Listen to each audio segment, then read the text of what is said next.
Now, in a few minutes, we're going to open up to a Q&A session for everybody on the panel from questions from you. But first of all, I'm going to talk to Peter Cook, who we had playing for us during the interval, who is a keynote speaker, consultant, musician, psychopath.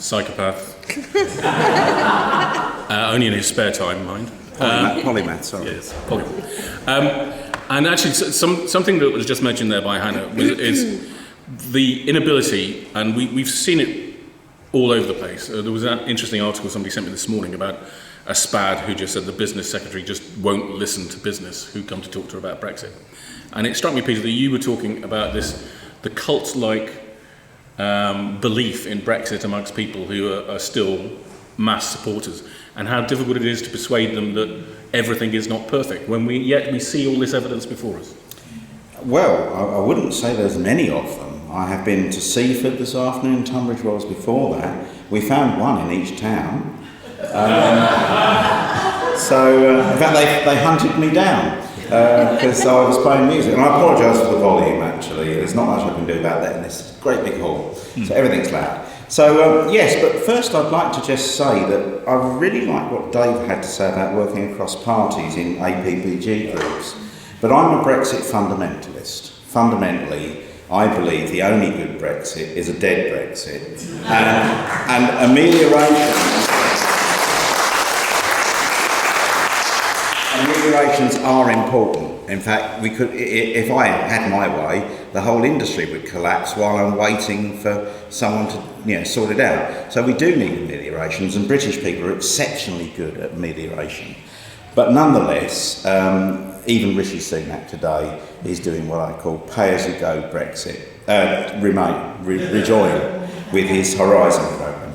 To come to your point, we have 63% or 62%, depending which poll you look at, but nearly 2/3 of people now believe that Brexit has failed. We don't have so many people think there's anything we can do about it, and I call that learned helplessness. That's one of the things I did write a book about, is how actually, speaking to these people in the room, you're all so nice, aren't you? I call myself the Brexitist, but we accept the fact that everything's bad and we just have to shrug. I am also nice, actually, but I don't accept that we have to put up with that sort of thing. So I wrote a book about Brexorcism. I called it a nasty word, but it's actually descriptive, because we've been talking over the break about the fact this is a quasi-religious cult, and facts don't fix it. But facts can be used, and so I blended ideas from therapy, from cults really, from psychology, sociology and anthropology for dealing with groups, to try and get under the skin of people. And people tell me, I've tried everything, I shouted at them at a march. Well, that doesn't work. They shout at you, you shout at them, you're shouting different things. A Brexorcism, I say, to save you reading the book, it takes a lot of skill, a great deal of patience, which most of us don't have, and a good deal of time.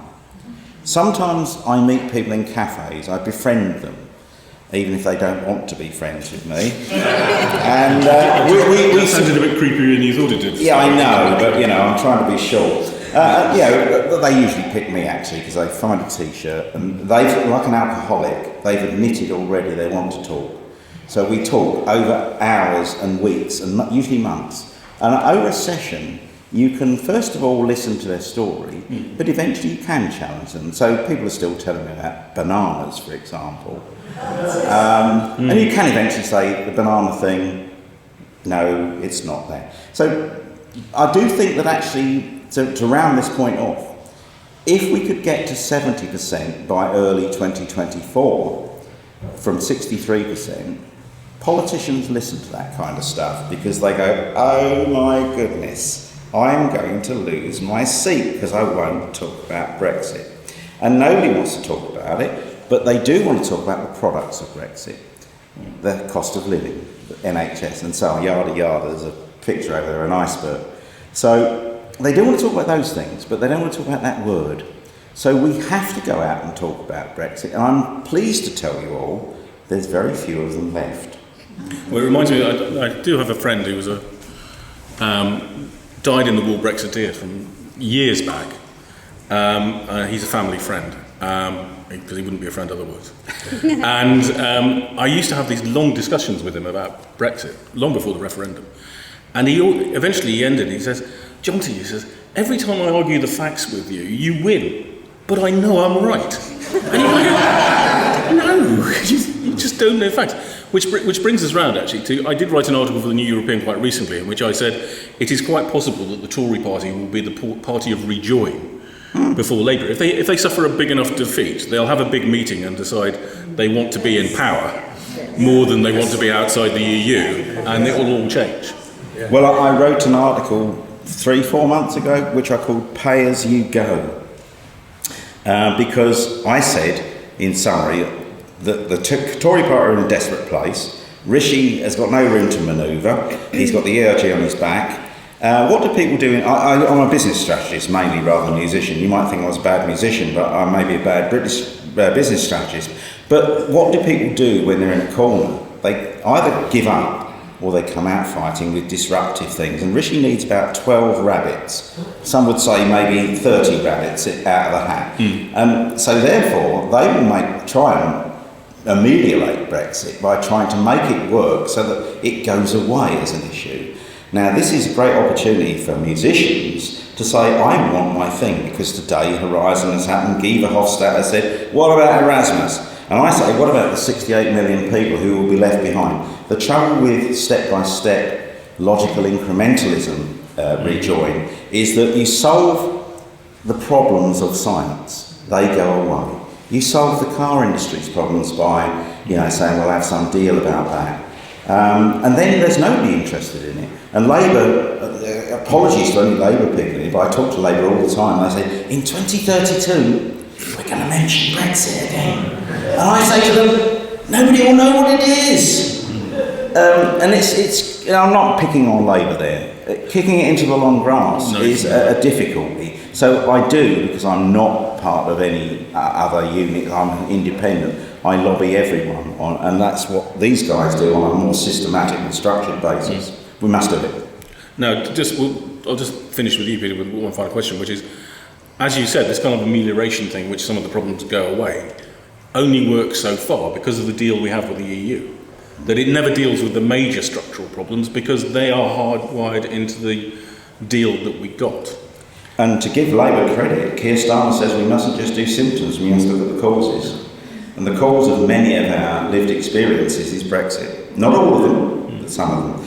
So, absolutely we must do this. I spoke with Michel Barnier a while ago, and they're all saying you can rejoin. There will, of course, be T&Cs attached. And it will take a long time because the paperwork will have to go in underneath Ukraine. But what matters is that we start it, not when we end it. And with political will, which is where we started this debate, if political will were there, which these guys are working on, we could actually send the paperwork in tomorrow and it would be filed with a suitably theatrical response.